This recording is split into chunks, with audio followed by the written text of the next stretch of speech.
अस्सलाम वालेकुम, मैं हूं अरबाब जहांगीर। आप देख रहे हैं मेरा यूट्यूब चैनल। और पाकिस्तान के तमाम ही मेडिकल स्टूडेंट्स इस वक्त शदीद अजियत से, शदीद ज़हनी खौफ से दो चार हैं, बहुत परेशान हैं। एक तरफ पाकिस्तान मेडिकल कमीशन यानी पीएमसी है, जिसने 13 तारीख की एमडी कैट का ऐलान कर दिया है। उसके बाद एक नई कन्फ्यूजन पैदा हो गई है, जो कि कल किसी हद तक दूर हो जाएगी। काफ़ी हद तक मामलात जो है वो बेहतरी की जानिब जाना शुरू हो जाएंगे और आपको नज़र भी इंशाल्लाह आएंगे। अब दूसरी तरफ जो कि नम्स का टेस्ट देने वाले स्टूडेंट्स हैं, वो इस वक्त बहुत परेशान हैं, चूँकि जो खुद को रजिस्टर कर चुके चलें वो तो फिर भी उन्हें किसी हद तक इत्मीनान है कि 16 तारीख को वो किसी न किसी तरह तैयारी करके टेस्ट इंशाल्लाह दे ही देंगे। लेकिन जो लोग अपने आप को रजिस्टर नहीं कर सके, ख़ास तौर पर वो स्टूडेंट्स जो कि सैलाब से मुतासरा इलाकों से ताल्लुक़ रखते हैं। अच्छा, ये जो जब सैलाब से मुतासरा स्टूडेंट्स की बात आई और सैलाबी इलाकों की बात आई, वहाँ पर जो रिलीफ़ काम जिस तरह चल रहा है वो कैसे चल रहा है, तो मुझे 1 महीने 35 दिन पुरानी 2 या 3 खबरें याद आई जो उस दौरान मेरी नज़र से गुजरी थी। फिर मैंने उसको सर्च किया और उसको जाकर पढ़ा। आप भी उसको उन खबरों को जाकर गूगल पर सर्च कर सकते हैं, जिसमें सितंबर के स्टार्ट में कुछ फैक्ट्स एंड फिगर्स सामने आए थे। और उस वक्त ये सामने आया था कि तकरीबन ढाई मिलियन यानी 25 लाख के करीब स्टूडेंट्स इसमें मुतासिर हुए हैं। वो ओवरऑल स्टूडेंट्स हैं, वो स्कूल में पढ़ने वाले बच्चे भी हैं, वो यूनिवर्सिटी और कॉलेजेस के स्टूडेंट्स भी हैं। उन तमाम स्टूडेंट्स से मुतालिक बात हुई थी और चूँकि वज़ीर आज़म शहबाज शरीफ वहाँ पर बार बार विज़िट कर रहे थे, तो वहाँ उन्हें ब्रीफिंग भी इससे मुतालिक दी गई थी। चूँकि तकरीबन 3 करोड़ से ज़ायद ओवरऑल लोग इस सैलाब से मुतासर हुए, जिसमें 25 लाख के करीब स्टूडेंट्स हैं। तो वहाँ जब उन्हें बताया गया था कि तकरीबन 5,000 के करीब स्कूल्स बिल्कुल तबाह बर्बाद हो गए, तो उन्होंने फ़ौरी तौर पर ये कहा था कि इन स्कूल्स की तामीर नौ के लिए हुकूमत पूरा किरदार अदा करेगी। फिर उन्होंने यूनिवर्सिटी एक एचईसी के साथ उन्होंने मीटिंग की थी, जिसमें जो इस वक्त वज़ीर तालीम है राना तनवीर, वो भी मौजूद थे। उन्होंने और वज़ीर आज़म ने एचईसी को ये हिदायत की थी कि आप इस बात को मुमकिन बनाएँ कि तमाम यूनिवर्सिटीज़ स्टूडेंट्स को सहूलियात फ़राहम करें और जो उनकी फ़ीस में जिस हद तक रिलीफ़ हो सकता है वो करें। जो हॉस्टल में रहते हैं उनकी फ़ीस को जिस हद तक पेंडिंग में डाला जा सकता है डाल दें, और जिस हद तक कम किया जा सकता है कर दें। यानी हर तरह से रिलीफ़ उनको फ़राहम किया जाए और जहाँ जहाँ हुकूमत की मदद पड़ेगी तो हुकूमत भी इस सिलसिले में उन तमाम की मदद करेगी। चलें, ये स्कूल्स और यूनिवर्सिटी वाले स्टूडेंट्स की तो आपने बात कर ली, लेकिन जो इनके दरमियान के स्टूडेंट हैं, जो अभी कॉलेज से निकल चुके हैं, जिनको अब ये मेडिकल के एंट्री टेस्ट देने हैं और जिनको आगे डॉक्टर बनना है, प्रोफेशनल लाइफ में आना है, इनका कौन सोचेगा? इनके बारे में आपने कहीं कोई इस तरह की बात क्यों नहीं की? और अगर की किसी हद तक वो पीएमसी और पीएमडीसी वाले मामले में की भी जा रही है, लेकिन उसके साथ-साथ उसके बिल्कुल पैरेलल नम्स भी मौजूद है। National university of medical sciences, जिसका टेस्ट अब 16 अक्टूबर को होने जा रहा है। तो अब उन मुतासरा इलाकों के जो स्टूडेंट्स हैं, वो कैसे अपने आप को रजिस्टर करवाते हैं? जिस वक्त प्राइम मिनिस्टर और उनकी पूरी टीम दौरे कर रही थी वहाँ पर तो कई-कई फीट पानी जमा था, इलाकों के इलाके बह चुके थे। 8 अगस्त से 22 अगस्त का ये वो टाइम था जिस वक्त सैलाब अपनी पीक पर था। कोई एक इलाका अंदरूनी सिंध का ऐसा नहीं था जो कि मुतासिर ना हो, और जहाँ कहीं कोई चले कम इलाके भी मुतासिर थे, या जिन लोगों को जल्दी रिलीफ़ कर लिया गया था और कैंप्स में पहुँचा दिया गया था, वो उन कैंप्स से ना वहाँ इंटरनेट की सहूलत थी, ना वो कोई ऑनलाइन फैसिलिटी थी, वो किस तरह से अपने आप को रजिस्टर करते।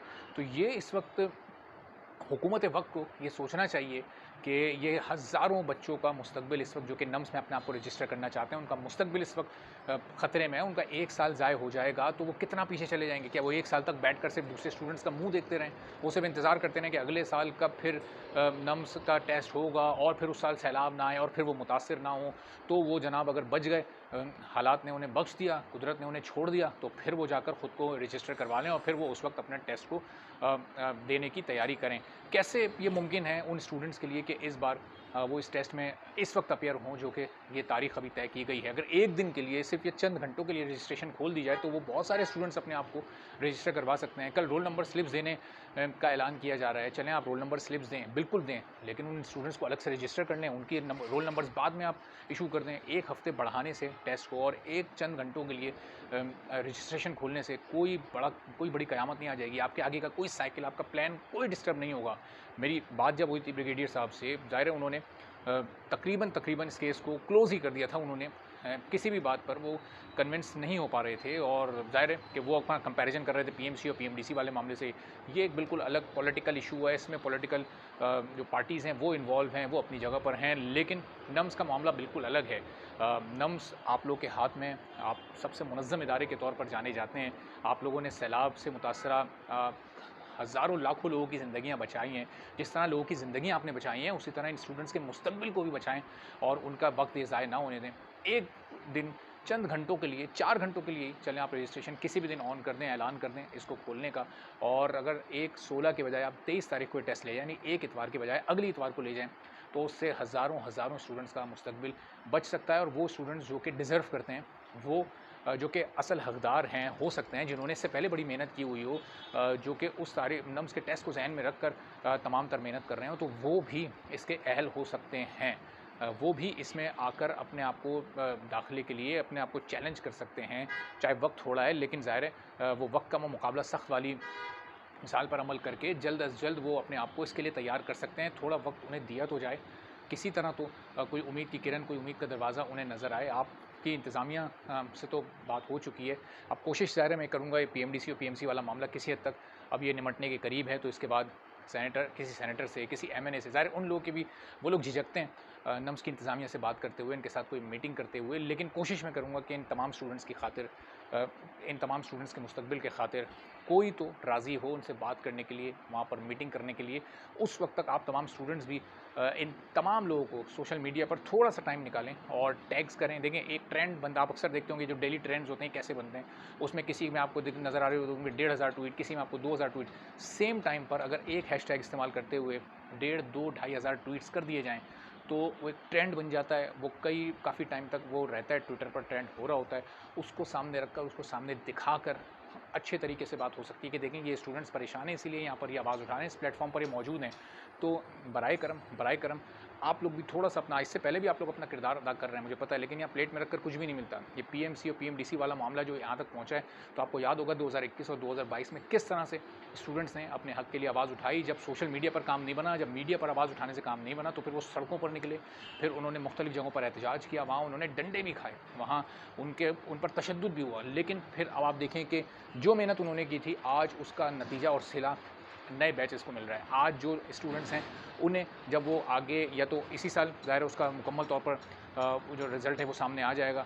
उम्मीद यही है कि इस साल नहीं तो अगले साल तो आ ही जाएगा, ये तो कंफर्म है। लेकिन ये मेहनत किसकी है? उन लोगों की। तो उन्होंने अपने बारे में नहीं सोचा, अपने बारे में ज़रूर सोचा, लेकिन दूसरों के मुस्तकबिल के बारे में भी सोचा। हमारी यहाँ बदकिस्मती ये है कि हम, चाहे स्टूडेंट्स हों या हम पेरेंट्स हों, हम सोचते हैं सिर्फ अपने बारे में। स्टूडेंट सोचता है यार सिर्फ मेरा भला हो जाए, सिर्फ मेरा ही सवाल वैलिड है, बाकी सब भाड़ में जाए। इसी तरह पेरेंट्स भी ये सोचते हैं कि सिर्फ हमारे बच्चे का फ़ायदा हो जाए, जो चीज़ हमारे बच्चे को सूट कर रही है वो हो जाए। अगर हमारे बच्चे को सूट कर रहा है कि टेस्ट टाइम पे हो, तो टेस्ट टाइम पे हो जाए। हमारे बच्चे को ये सूट कर रहा है टेस्ट डिले हो, तो हम डिले करने के लिए खड़े हो जाएंगे। दूसरों के बच्चों का या दूसरे बच्चों का, उनके मुस्तकबिल के बारे में और उनकी तैयारी के बारे में और उनके इशूज़ के बारे में कोई भी नहीं सोचता। ये बड़ी बदकिस्मती है। तो चलें, ये काफ़ी है कि इतना आपसे बात हो गई है। इंशाल्लाह आने वाले दिनों में भी इससे मुतालिक बात होती रहेगी। राब्ते भी मैं जारी रखूँगा, कोशिश करूँगा कि जो लोग हैं, जो पावरफुल लोग हैं, उनको भी कन्विंस कर सकूँ कि वो इनकी मैनेजमेंट से बात कर सकें और कोई हल निकलता हमें नज़र आए। चूँकि अभी 10 रोज़ बाकी हैं। यहाँ तो 10 घंटे भी बहुत होते हैं, यहाँ तो कुछ भी हो जाता है, 10 मिनट में भी चीज़ें आगे पीछे हो जाती हैं। तो 10 रोज़ अभी बाकी हैं। इंशाल्लाह ये कोशिश जारी रहेगी। आप लोग भी अपने तौर पर जो अपना प्रोटेस्ट सोशल मीडिया पर है, वहाँ पर रजिस्टर करते रहें और इंशाल्लाह अल्लाह ने चाहा तो ये तमाम मामलात जो हैं बख़ैर आफ़ियत हल होंगे और अल्लाह ताला की ग़ैबी मदद इंशाल्लाह ज़रूर आएगी। दुआ भी करते रहें और साथ साथ कोशिश भी करते रहें, लेकिन अपनी तैयारी भी जारी रखनी है। तैयारी को भी जारी रखें और चैनल को भी सब्सक्राइब कर लें, ताकि तमाम वीडियोज़ आप तक पहुँच सकें और फिर आगे हम सब मिलकर आवाज़ उठा सकें। जितने ज़्यादा लोग एक साथ आवाज़ उठाएँगे, उतना ही ज़्यादा आपके मकसद को जल्दी हासिल करने में कामयाबी मिलेगी। और इस वीडियो को अपने दोस्तों को, अपनी फैमिलीज़ को भी शेयर करें, ताकि वो लोग भी इससे मुतालिक आवाज़ उठाएँ और इस वीडियो को आगे पहुँचाएँ, ताकि अगर किसी ऐसे शख्स तक की वीडियो पहुँचे जिसको शायद फ़ोन पर बात करने से उस पर असर नहीं हो रहा, तो इस वीडियो को देखकर उस पर असर हो जाए, तो आप में से किसी की बेहतरी हो सके। इजाज़त दीजिए, अपना ख्याल रखिएगा। अल्लाह हाफ़िज़।